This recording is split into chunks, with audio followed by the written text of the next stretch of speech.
Doctor కావాలనుకున్నాను జీవితంలో, అది but eye problem వల్ల కాలేకపోయాను.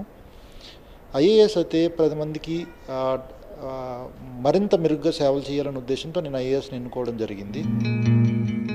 ఐఏఎస్ సాధించాలన్న పట్టుదలతో అలుపెరగకుండా ప్రయత్నాలు చేశారు.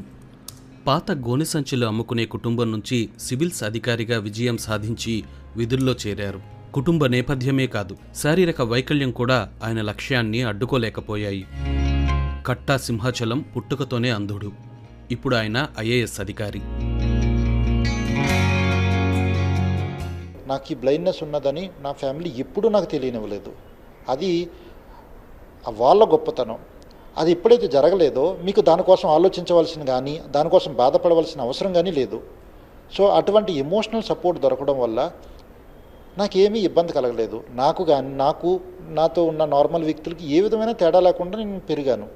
ఎప్పుడైతే మీకు స్ట్రాంగ్ ఎమోషనల్ సపోర్ట్ వచ్చిందో మీకు ఫిజికల్ ఇంపైర్మెంట్స్ కానీ ఎకనామిక్ ఇంపైర్మెంట్స్ కానీ, అంటే పోవర్టీ లాంటి ఎకనామిక్ ఇంపైర్మెంట్స్ ఏమీ కావు.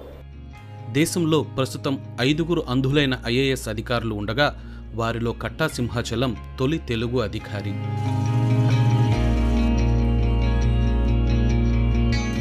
బ్లైండ్నెస్ అనేది మీకు ఏ విధమైన లిమిటేషన్స్ ఇవ్వదండి. ఒకటి, బ్లైండ్నెస్లో నార్మల్ వ్యక్తి 100% కష్టపడితే మీకు ఒక లిమిటేషన్ ఉంది కాబట్టి మీరు 200% కష్టపడాలి వాళ్ళకి ఈక్వ అవ్వాలంటే. You should prepare for to work hard at the rate of 200%. ఇది అయిపోతే వాళ్ళకి మీకు ఏ విధమైన తేడా ఉండదు. సో అందుకు you should prepare for to work hard more. Vizianagaram జిల్లా అసిస్టెంట్ కలెక్టర్గా పనిచేస్తున్న ఆయన కరోనా సమయంలోనూ క్రమం తప్పకుండా విధులకు హాజరవుతున్నారు. ఫీల్డ్ ఎక్స్పీరియన్సెస్ అంటే మేము కోవిడ్లో హాస్పిటల్స్ చూసేదేమి, కలెక్టర్ సార్ కూడా వెళ్ళేవాడిని. ల్యాండ్ ఎక్విజిషన్లో కలెక్టర్ సార్ కూడా వెళ్ళేవాడిని. మెడికల్ కాలేజ్ కోసం చూస్తున్నప్పుడు కూడా నేను కూడా అక్కడ ఉన్నాను. మినిస్టర్ వచ్చినప్పుడు వీడియో కాన్ఫరెన్స్లో ఉండేవాడిని. సీఎం గారి వీడియో కాన్ఫరెన్స్లో కానీ నేను ఉండేవాడిని. ఎలక్షన్ ఈవీఎంస్ ట్రాన్స్పోర్ట్ చేసేటప్పుడు కూడా నేను ఉండేవాడిని. కోవిడ్ విధుల్లో కూడా ఇతర జిల్లా అధికారులతో కలిసి కట్టా సింహాచలం పనిచేస్తున్నారు.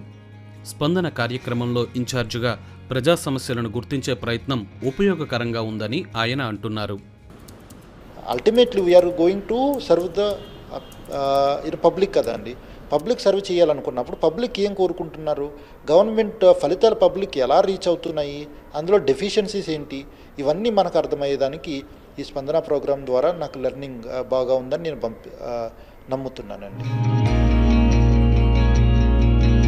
ఫ్యామిలీలు వాళ్ళ ఇంట్లో ఎవరైనా స్పెషల్లీ ఏబుల్డ్ చిల్డ్రన్ ఉన్నా, లేదు ఏ కారణం చేతనన్నా కొంచెం ఇబ్బంది పడుతున్నా వాళ్ళకు మనం ఇవ్వాల్సింది ఎమోషనల్ సపోర్ట్ తప్ప వాళ్ళని స్టిగ్మటైజ్ చేయడమో వాళ్ళని ఇబ్బంది పెట్టి మరింత వీక్ చేయడం మంచిది కాదని నేను భావిస్తాను. అది మా ఫ్యామిలీ సమాజానికి ఇచ్చిన ఒక పాఠం.